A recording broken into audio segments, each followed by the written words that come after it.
If I tell somebody I'm driving bus in Kenya, they think of me in terms of the matatu, and they are like, "Is that what you do?" So they would think, "Are you crazy? Could you do that?" You know, driving a bus, I can tell you, this is crazy. Kenyans must hear this. Driving a bus is so expensive. The government gives you a loan to learn this. The government gives you a support. In Kenyan money, to train driving bus, I used what is not less than 1 million Kenya shillings. I'm trying to develop a model. I developed one, but politics being politics, I had a draft which was there, how to decongest Nairobi. But you did that. yes, I have that. If you want it now, I can give you. I have a plan that how to decongest Nairobi. But politics being politics, the member of parliament I gave, he just told me, man, I'm now fixed between two big rival parties, and something coming from me won't look so good. So Drivafy.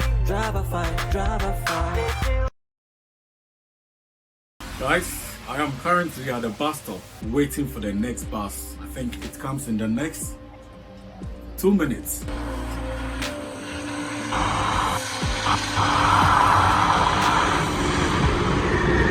Welcome back to my channel. It is a very cold afternoon and I had to hop on this bus to talk to this fine Kenyan gentleman. I have got so much love for you all, especially my Kenyan family. As you are aware, Kenya is accelerating the shift to electric vehicles or e-mobility, with different e-mobility vehicles like the one I just hopped on. This gentleman happens to have so much experience in driving electric buses in Norway. Hi, how is it going? hi, good to meet you. Good to meet you too. Yeah, So what's your name? my name is Raphael Olande. Raphael Olande. Yes, Wow. Raphael, how long have you been here in Norway? it's now my 10th year. I've been here for 10 years. Time goes fast. For 10 years. Yes. Wow, awesome. Yes. So you work as a public bus driver here in Norway, right? Yes, I work for a transport company. We deal with so many things. The route transport that is normal for connectivity, Yeah. for tourist buses that go for other when there's assignment outside. Yeah. And then if you want to hire a private bus for your own programs, we also deal with that. Oh, okay. So I do several things. Sometimes I work in, sometimes I'm out. So on a day like this, I'm out. Yeah, Yes. It's a Yes. snowy, cold Yes. afternoon. Yes, Okay. it's snowy and it looks good outside. It just makes our work a little difficult, but it's all right. Yeah. So last year, like I said, I spent about 10 months in Kenya. Honestly, I love your country. It's a very beautiful country. It's the most beautiful country in the world. I love my country. You know, I'm from Ghana, but then I think I would go for Kenya now. Sorry, my Uganda. Always welcome. So where are you from in Kenya? I was born in some county called Siaya. It's not so far from Kisumu, so that is to the western side of the country, towards Uganda. So that's where I was born. Uganda. Yeah, so I'm nearer to Uganda. I could ride a bicycle to Uganda, but Oh, awesome. yeah. Okay, so how long have you been driving here in Norway? I've driven total. I have my license has been for since 2016. Oh, okay. Yeah, it happens when you come abroad. Then you want so many. We call it many legs to stand on. So one of my legs to stand on is the license for the bus. So that one has been there for six years. Yes. Yes. Yeah. Awesome. Yeah. Okay, so like I mentioned last year when I was in Kenya, I was able to meet some e-mobility or electric vehicle entrepreneurs in Kenya. Talk of Basigo, Rome Electric. Basigo, for instance, last year or earlier this year, they introduced about 15 electric buses just like this one. Yeah. So it's actually big in Kenya. The electric mobility is big. And if you are here in Norway, you know Norway too is far ahead when it comes to these electric vehicles. It's progress in the right direction. You see, and what we have to fix is the consistency of power supply. You know, I was born in an environment there was no electricity when I was growing up. Yeah. And immediately electricity came to the rural areas. So much happened. But that is one part. Part two is to make sure it's consistent. So think about it not just for transport, but other businesses where you want constant power supply. If you have things that must be in the fridge and then the electricity goes, it does something. Yeah. And the same happens with the buses. We can't drive forever like your normal fossil fuel car. you have to refuel every time. But now think of it, when you're supposed to refuel, this is you charge like a mobile phone, and then there's no electricity. Or when you connect three cars at the same time, then it disappears. So there's always first the need for the infrastructure that supports the existence of electric cars.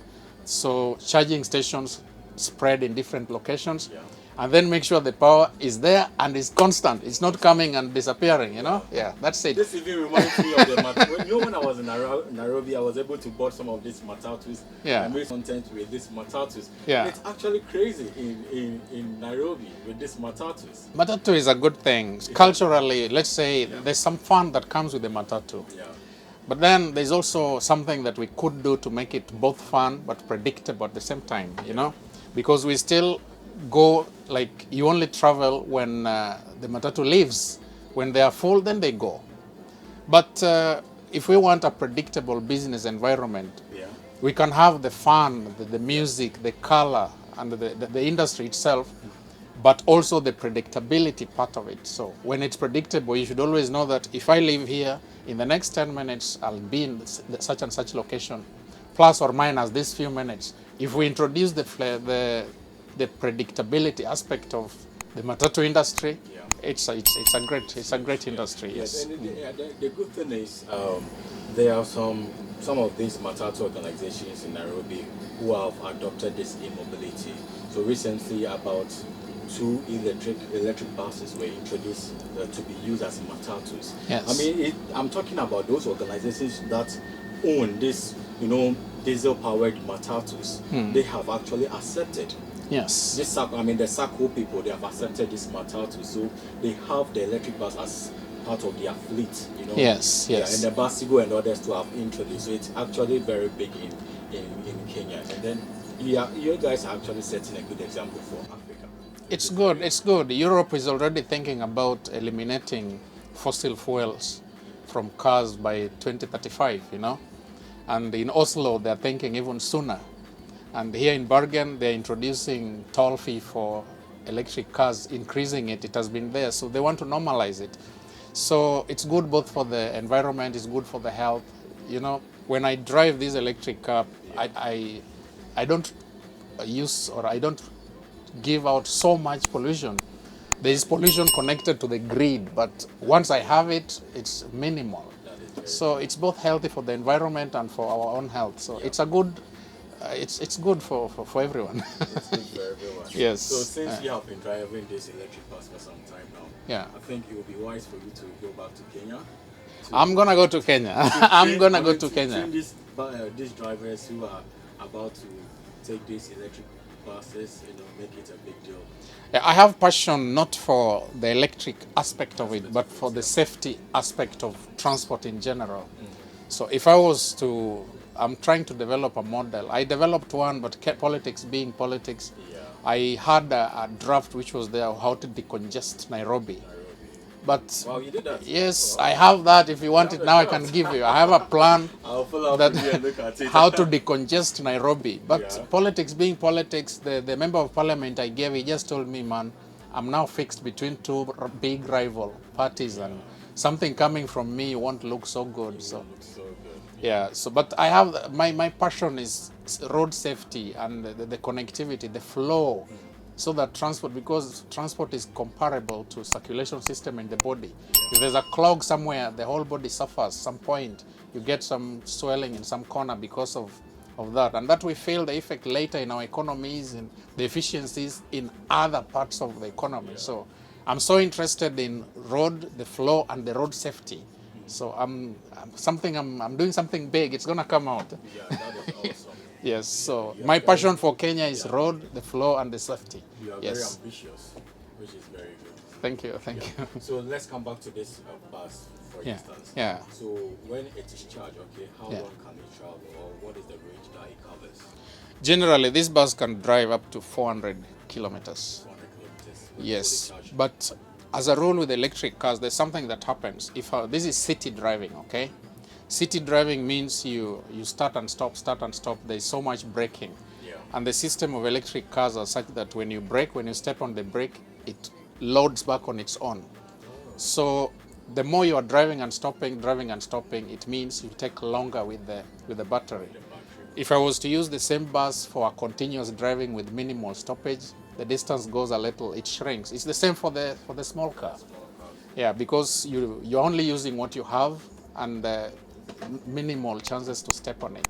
So I got out with the bus, it was 100%. I'm still at 62. It's gonna drive the whole day. Wow. So when do you guys get time to charge this bus? Because I always feel like you guys are always on the move. Do you park at times to charge them? We have a fleet, at the center where I work, we have a fleet of 120 buses. So it means there's always a bus on charge out there.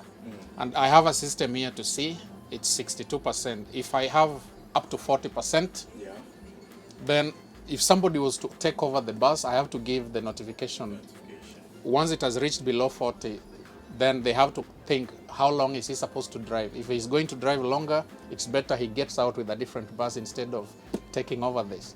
So when this one goes back, two things happen. I have to put it on a charging system, and then the cleaning department takes it for cleaning and things like that. Yeah. So I follow up here how much electricity I have again. Yeah, it's clearly visible here. Yeah. Okay, so how long does it take to charge this bus when, for instance, it's depleted to zero? You know, as another rule also with the electric charges, when it is 20% or less, it charges so fast up to 80, and then it slows down again. So it can take 3 hours, and we also have stations for quick charging if there's an emergency and we have to charge so quickly. We have those kind of emergency charges, but you can calculate that after 2-3 hours, it's almost as good. Yeah. Awesome. Yeah. Yeah. Okay. So I'm going to take a ride with you. You're welcome. You're welcome. It's interesting. Honestly, you are doing a fantastic job here in Norway. Thank you. And Commended for this. my interest in transport in Kenya is because of, I consider it standardization.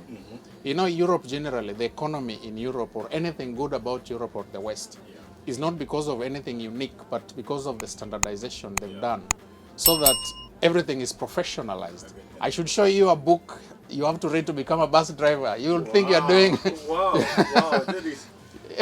You'd think you are getting introduction to mechanical engineering first year, you know, something like that. But I feel this job is lucrative though, you know. Well, It's so so lucrative. if I tell somebody I'm driving bus in Kenya, they think of me in terms of the matatu, and they are like, is that what you do? Not at all. So they would think, are you crazy? Could you do that, you know? Not at all in Norway. Yeah, but they've standardized, routines are standardized. If you think about human dignity, it's not just for the people with money. They think of everybody must be handled in a dignified manner. That's why the buses have to be clean. Their buses have to be of good standard, you know. Yeah, actually very clean. Yeah, and then you can't drive, for example, when you have taken alcohol. Here, I have with me here, this is an alcohol tester, you know. If I come into the bus and somebody else had driven it, I switch it off. We have systems here to control alcohol. So I cannot start the bus before blowing it, you know. So those are some of the things we have to standardize and make the profession attractive. You don't just, it's not like for some people who are considered you failed in society. I don't think I've failed in society. No. I mean, it's lucrative. Yeah, I see so many people going into the bus driving here in Norway. Yeah. It is, and in some way, it's one of those jobs that you always know you have a job. Yeah. I can go here and do some other things, and then I always know I come back and I have a job. And then there's refresher courses you can't do like it is in all the other professions. You can't use the same methods you've always used in a world that is changing so quickly, you know. So it matters that we professionalize the transport sector in Kenya or in Africa, so to say. Okay. So before we even end this, so did you learn driving? I mean, in terms of bus driving in Kenya before you came here, or you had to take some driving license with some buses? How did you end up driving a bus here? Driving a bus, I can tell you, this is crazy. Kenyans must hear this. Driving a bus is so expensive. The government gives you a loan to learn this. The government gives you a loan? The government gives you a support. Wow. In Kenyan money, to train driving bus, I used what is not less than 1 million Kenya shillings. Wow. Go Google yourself and you'll find. And like higher education, Kenya shillings, yes. To learn how to drive, yes. So if you go and Google what does it take to be a driver's license, to take a driver's license, go on the Lonakase. Lonakase is the government body in charge of higher education. Driving a bus is one of those professions that qualify to get a stipend from the government to become a bus driver. But that is because they are not joking with it. You're dealing with lives, so it's so intense. And then there's a European standardized training. So after you've learned the technical bit of maneuvering, you must learn the logistics. So actually, I have like what is considered like a transport and logistics course. And that course, you have to do it mandatory before you drive a bus. And you have a stamp on your license to show that. So it's... This looks so complex. Yeah. It's not complex, but I like the bit of standardization. That's what I was talking about. Yeah. Okay, good. Yeah, it's good talking to you today. Great. Right, so